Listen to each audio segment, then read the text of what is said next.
What's up, guys? Mr. Knows Hoops back today with another video, and today we are easily talking about one of the title contenders in the NBA, the Boston Celtics, who at my point of recording this video on the 4th of December, right before their big game against the Pacers for the in-season tournament quarterfinals, I believe, we are looking at a team that has a top 10 defense, or top 2 defense, my apologies, and a top 7 offense in basketball. And before getting quite into it, don't forget to leave a like, comment, subscribe. As always, Discord will be in the description. I actually, but this time put it as a pinned comment as well. So as always, guys, this is Mr. Knows Hoops. Let's get right into it. And of course, the first thing I want to talk about is the additions of Jrue Holiday and, just this defense in general now with Porzingis and Jrue. All right, so coming up here on this possession, you obviously got Jrue on someone like Tyrese, right? Seth beautifully fights over the screen. Like, you can't call for a better over the screen. Now, the other one issue you had here is they were a little slow to recover, but they do force the very, very tough lay. And now they're going to get back, but still a very good defense, all things considered, with someone as quick as Tyrese Maxey against you. Now, moments like this, by the way, you just can't keep having. Like, you'll see this quite a lot where, Tatum will kind of complain. Jaylen Brown's kind of the same way, where they'll just kind of just sit there and waste time complaining on like, oh, I can't, blah, blah, blah. This is beautiful. I mean, beautiful transition defense, guys. Like that's perfect. That's picture perfect, right? Maxey gets the ball. Hauser plants his feet. And the reason that's so important is that he's already facing sideways now, sort of having to force Maxey to take a tougher lay with White right behind him. And even though Hauser already stopped the shot, Derek White comes in and swats it out the way. What she's complaining about, he shouldn't. It was pretty straight up and down, but again, look, even off ball, you have guys like Derek White just sticking. Nope, you're not going nowhere, D'Anthony Melton. And Horford kind of sinks back. White fights over the screen again. And even if they ran a play like this, right, you could even argue Tyrese should have made this. Hauser pulls over, right? So what you notice here is they don't respect that man at all. And it seems if you're a high enough scoring threat to the Celtics defense, they're going to rotate you over into the open man.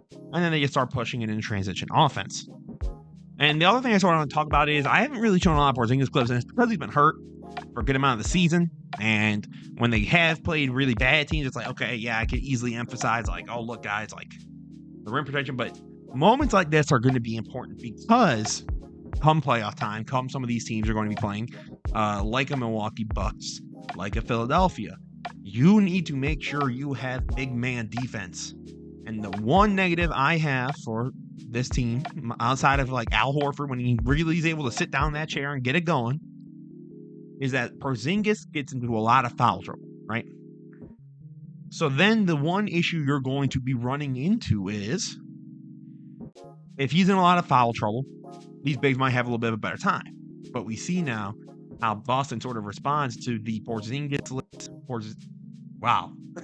The Porzingis list minutes. Sorry about that, on defense.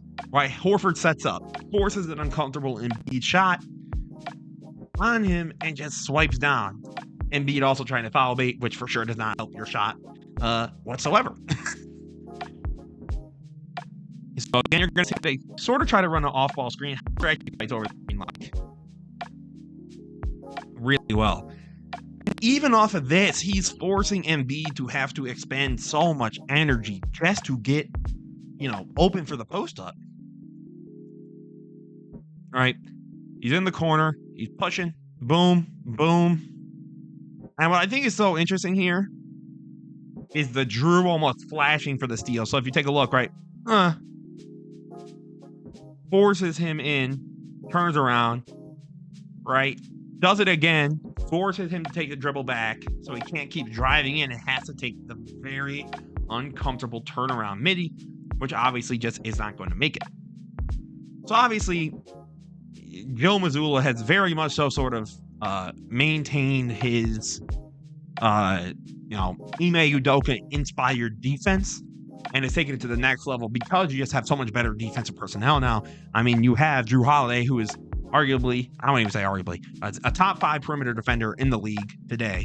For someone to have that, and then you have Derek White, who's arguably 10. I mean, that's tough. That's tough to beat. And then you have Jaylen Brown and Jayson Tatum, who are both pretty good defenders at their position. JB gets kind of, caught off ball. And Tatum, sometimes, if you have someone a lot quicker than him, he sort of gets blown past.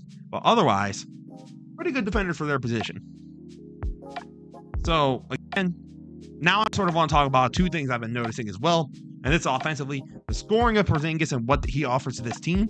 But it's sort of who he's been sort of having this connection with in Jaylen Brown.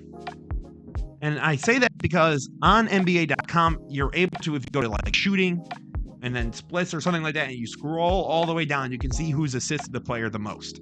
Jrue Holiday assisted Porzingis on his buckets the most at 25. Number 2 is Jaylen Brown with 21. There is a very real JB Porzingis connection here that I find so interesting. So already, right, you're seeing what the defense has to do. You have Mikal Bridges, right, the best defender on this team. I guess excluding maybe a Ben Simmons, right, going up on JB. So then you have Porzingis here on his own to be able to just sort of post up, get into his work. And that's just a tough shot. But that's what he offers because we really haven't had a big that can consistently do that. Al Horford was sort of the whole point of Al Horford is that you can sort of space the floor out with him and let them roll.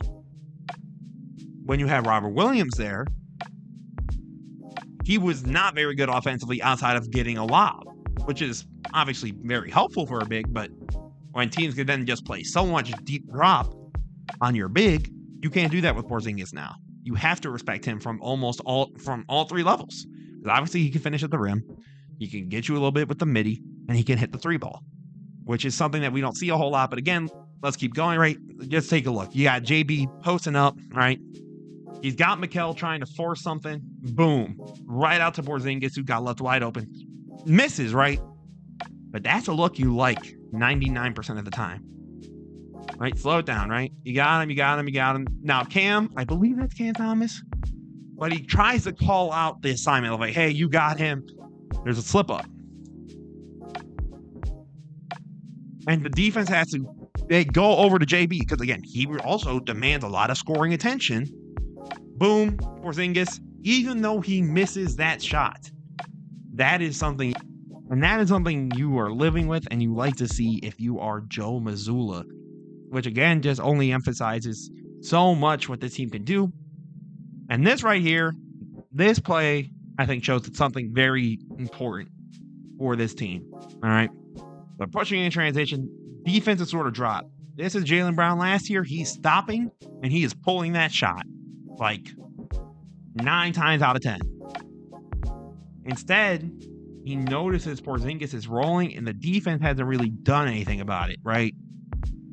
Dinwiddie's kind of trying to stay floating over towards Tatum. His man's a little slow to get there.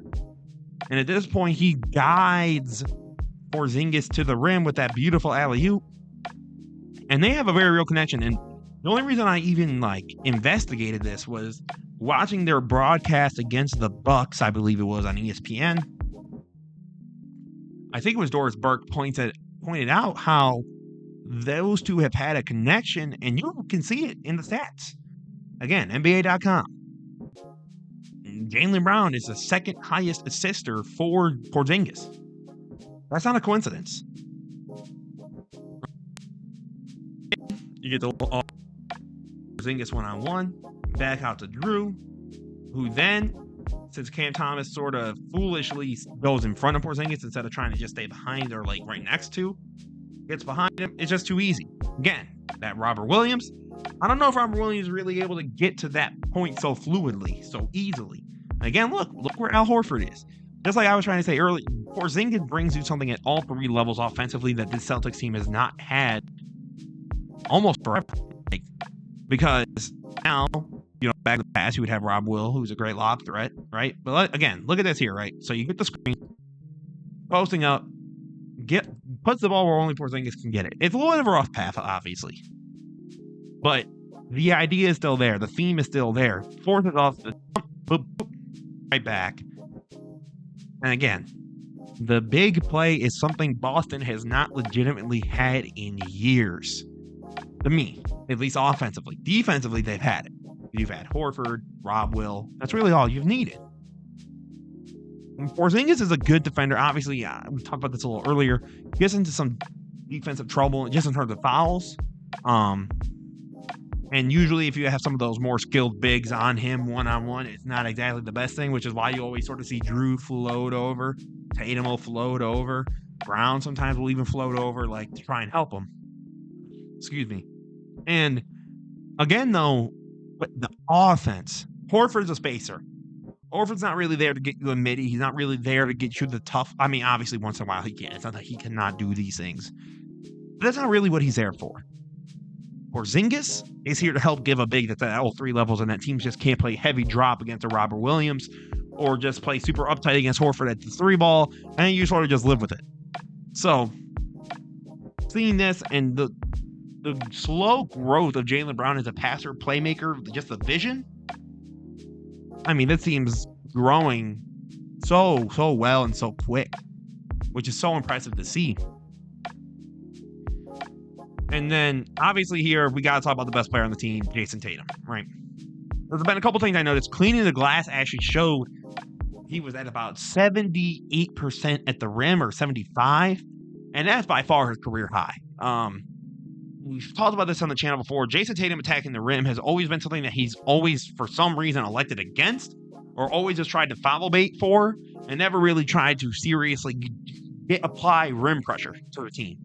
But now he's been doing that, and it's been doing it really well, right? So he beats DeJounte immediately off the rip, right? He slows his man down, dribbles, spins around. That's a beautiful finish. You have the size for it, and that's a tough finish. That's what you should be doing. Make advantages of the size difference for someone like Tatum, right? Nice little screen here, right? Pushes off. Gets the ball right back for the catch and shoot three. To me, those, and just when he kind of decides to pull it up, or when he's at his best as a three-point shooter. A lot of times, I mean, obviously at times he'll hit the setback, but a lot of them, it'll be like, oh, I don't know about this one.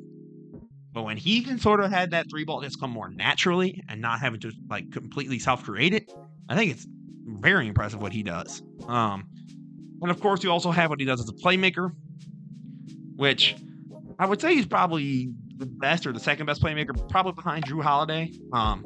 Tatum just sizing up his guy here, right? Again, finish it at the rim. If this was Tatum last year, 2 years ago, what's he going to do, right? Everyone, I think, could have told you the story. It was boom, boom.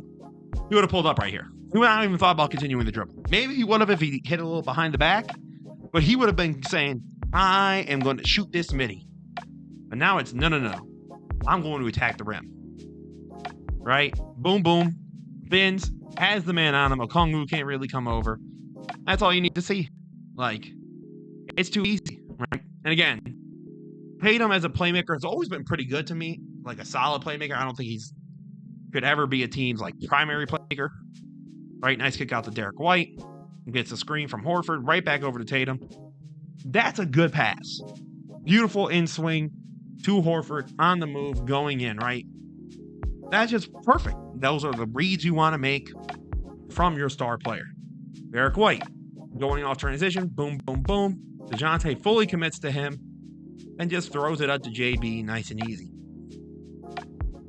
Tatum obviously still has a ways to go, I think, from being a superstar level talent. But the way he's playing right now, it's more than good enough. At least, I mean, in the playoffs, he sort of dips off a little bit, so we'll figure that out. But to me, you guys, I mean, it's this team with Milwaukee right now.